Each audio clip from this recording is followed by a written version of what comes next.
Good morning. ఎలా ఉన్నారు? బాగున్నారు? నేనైతే బాగున్నానండి. ఈరోజు అరటికాయ ఫ్రై చేసుకుందాం అనుకున్నానండి. చక్కగా ఒక అరడజన అరటికాయలు తీసుకున్నాను. శుభ్రంగా పొట్టు మొత్తం తీసి చక్కగా చిన్న చిన్న ముక్కలుగా తరిగేసుకున్నానండి. 4 ఉల్లిపాయ ముక్కలు కోసుకుని 4 ఉల్లిపాయలు తీసుకుని చిన్న చిన్న ముక్కలు కోసాను. కొద్ది పచ్చిమిరకాయలు వేసుకున్నానండి. మరింత కరివేపాకు, కాస్త 2 వెండి మిరకాయలు, కొద్ది ఆవాలు, జీలకర్ర, వెల్లిపాయ చక్కగా మెత్తగా కొట్టుకున్నానండి. ఇప్పుడు కూర స్టార్ట్ చేసేసుకుందామండి. నూనె అయితే కాగిందండి. ఫస్ట్గా చక్కగా ఎల్లిపాయ జీలకర్ర వేసేద్దామండి. ఏదైనా ఇది వేస్తేనే బాగుంటుంది కూర. ఈ కూర అయినా ఎల్లిపాయ జీలకర్ర వేసుకొని కమ్మటి వాసన వస్తుంది. ఎండుమిరపకాయలు చక్కగా కొద్దిగా ఆవాలు ఉన్నాయి. 4 గింజలు ఉన్నాయి. 4 గింజలు ఆవాలు వేసేసాను. 4 పచ్చిమిరకాయ ముక్కలు,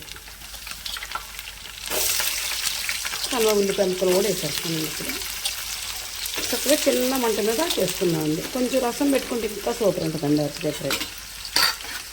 ఈ చక్రాల్లో కోసి వేయించుకుంటే ఇంకా టేస్ట్ ఉంటాయండి. ఇప్పుడు కరివేపాకు, ఉల్లిపాయలు, పచ్చిమిరకాయలు, జీలకర్ర, వెల్లిపాయ, ఆవాలు. ఇప్పుడు ఈ తాలింపు వేగనిచ్చుకుందామండి. కూరకు కావాల్సిన సాల్టు, కారం, పసుపు. ఉల్లిపాయ ముక్కలు వేగిపోయినాయండి. ఇప్పుడు అరటికాయ ముక్కలు వేసేద్దాం.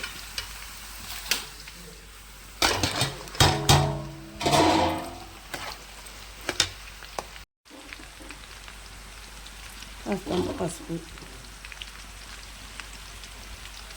సరిపడ సాల్ట్.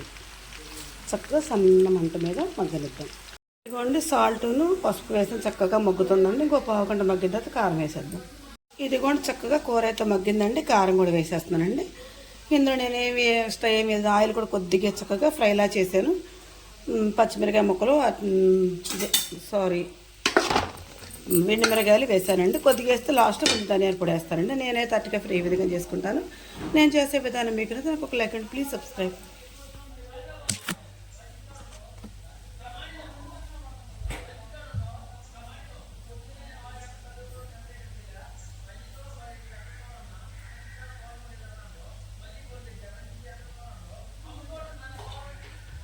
తప్పు కాదండి, చెప్పు ఎవడైనా తప్పే.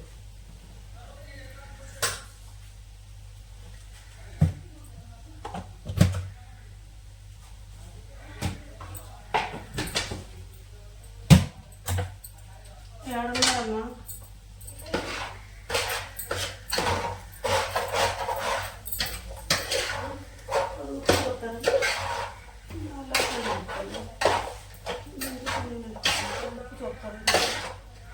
సరిపడింది మళ్ళీ ఒకరు వేసి అయినా సరిపడుతుంది.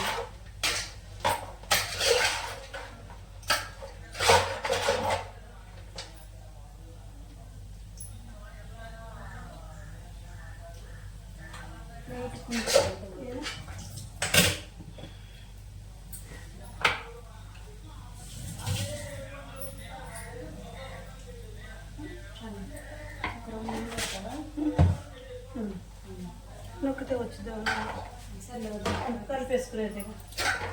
మరి నూనె దగ్గర నుంచి వేసే దగ్గర నుంచి సిమ్లోనే ఉంచి ఉండే కూర అది ఇప్పటికి అయిపోయింది. పెట్టి దొండకాయ నీరే కాదండి కదా అడుగుంటుందని పెట్టి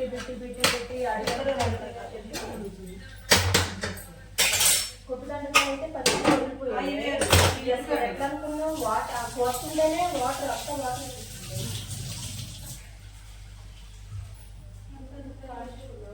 నేను మేడం గారు చేసిన రోజులు చెప్తున్నాను. వచ్చి మీరు రండి పొద్దునే బాగుంటండి. క్లాస్కి వెళ్ళిపోయాడు. చెప్పింది చెప్పింది ఆయన నెంబర్ తీసుకున్నాను. బట్టలు వచ్చేసి మీరు రండి అన్నారు. 10 దాటిన తర్వాత రండి అన్నారు. అది ఈ ప్రైవేట్ మాట కూడా అడిగారు. ప్రైవేట్ మాట అంటే కులాచార సార్ చెప్పింది అన్నాను. నమ్మితే సార్ మాట్లాడుకున్నారని అన్నాను. అదంటే నాకు వచ్చి కంప్లైంట్స్ వస్తాయి. మరి అంటే మీరు ప్రైవేట్ పెట్టారా వాళ్ళని అన్నాను. మేడం గారండి కల్లూరు పిల్లలు మల్లపాడు పిల్లలు లేదు మేడం గారు, అందులో ఒకటి తీసుకోవడం గారు ఇక్కడ చెప్తాను మేడం గారండి. కొంచెం మీరు కొంచెం దగ్గర కొంచెం ఒకరు గైడెన్స్ ఉండకూడదు. సరే అయితే ఓకే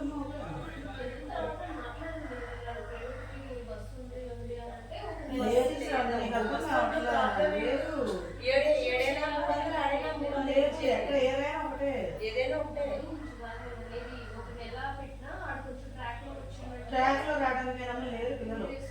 రిజర్వేషన్ మాకు ఇక్కడే ఉంటున్నారు అంత బస్ సదుపాయం ఉంటే ఇప్పుడు పిల్లలు లేకపోయినా ఎక్కడైతే 7:30 కోసం 8:30 ప్రైవేట్ అవుతుంది 8:30 9 అయిపోతుంది 9 అయిపోతుంది మనం వస్తాం ఇంటికి వాళ్ళ భద్రతగా చెప్పమంటే నెక్స్ట్ తర్వాత నెక్స్ట్ రావాల్సి ఉంటుంది ఇప్పుడు వేసైనా ఆ ఒక్కరిని అక్కడ ప్రైవేట్ కట్టిన కుదరదు అక్కడ కుదరదు కళ్ళు కూడా పిల్లలకి స్టాప్ వేరే పిల్లలకు ఒక లక్ష ఉన్నారంట శ్రావణ అనుభవించింది మొత్తం అప్పట్లో వెళ్ళినప్పుడు ఆలోచనమ్మా అప్పుడు వెళ్ళినప్పుడు ఆలోచన ఏమనమ్మా బేస్ చెప్పుకోవాలి అమ్ములు ప్రైవేట్లో స్కూల్లో చెప్పుకోవాలి ఇంటికాడ పుస్తకాలు చెప్పుకోవాలి మనం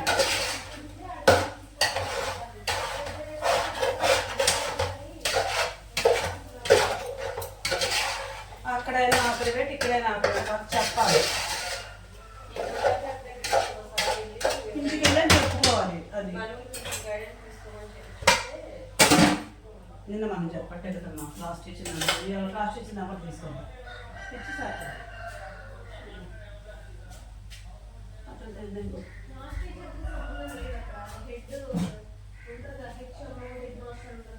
హెచ్ఎం గిచ్ఎం ఎల్రమ్ములు క్లాస్కి వెళ్ళే టీచర్ నెంబర్ తీసుకొని వాళ్ళకి ఎట్లా అందులో చెప్పాలి అదేంటమ్మో టఫ్ కొన్ని సబ్జెక్ట్స్ నాగేంద్ర ఇవిడొక్కడి కోసం వస్తున్నారు అక్కడ అసలు రానే రాడంట ఆయన భోజనానికి వెళ్ళేటప్పుడు స్టిక్ పట్టుకున్నట్టు పరిగెడతారు తప్ప నాగేంద్ర క్లాస్కి వెళ్ళడం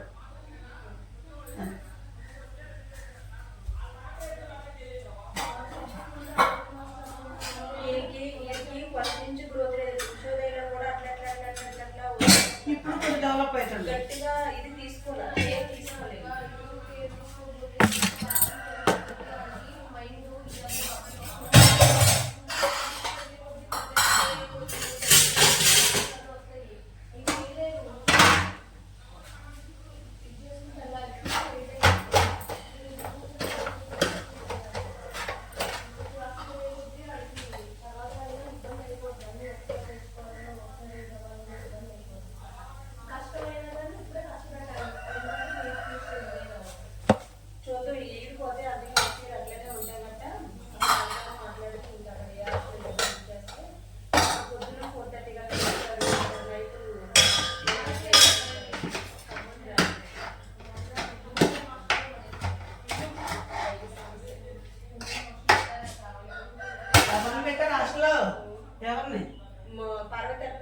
లేదు ఖమ్మంలో ఇప్పుడు జాయిన్ చేశారు తీసుకెళ్ళి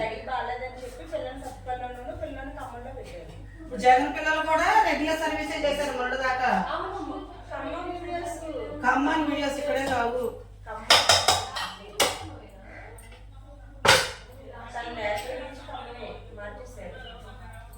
ఇంకా పిల్లలేమో సబ్స్క్రైబ్ పెట్టారు ఆడపిల్ల కదా ఖమ్మం అని చెప్పి సబ్స్క్రైబ్ జాయిన్ చేసి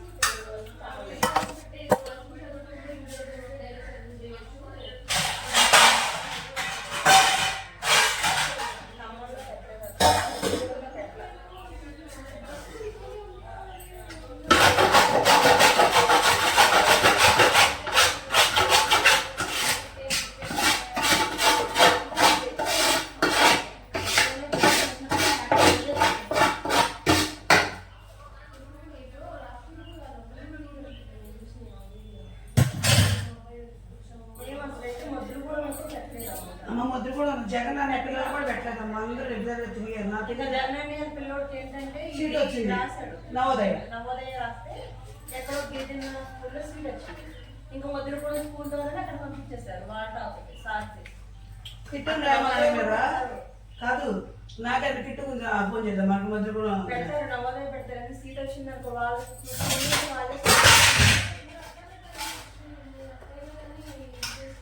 ఇందులోనే ఏం మాట్లాడుతున్నాము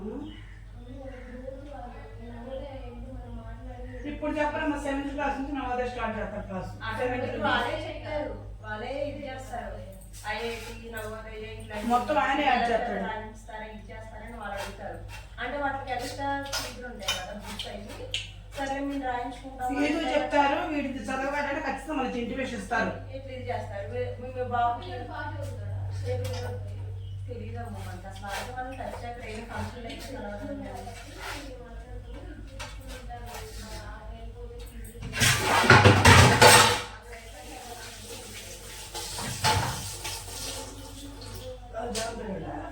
నాకన్నా జగన్ ఒక క్లాస్మేట్ చదువుకాడు. అదే అదే వివేకానంద చదివారు ఇద్దరు.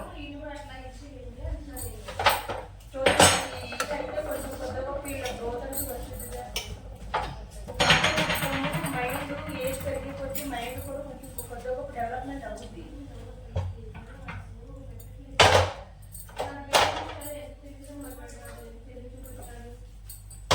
అందుకే ఈ సంవత్సరం అయిపోతే ఈసారి సమ్మర్ కూడా అక్కడ ఇది చేసేస్తేనే మాట్లాడటం దానికి తెలియదు, దానికి సంబంధం లేదు అసలు. చదువు ఇది లేదు. చదువుకుని మాట్లాడతాం. తెలివిగానే మాట్లాడతాడు వాడు మనస్ఫూర్తిగా గ్రిప్ పెడితే రిషి గడ్ కన్నా ఇది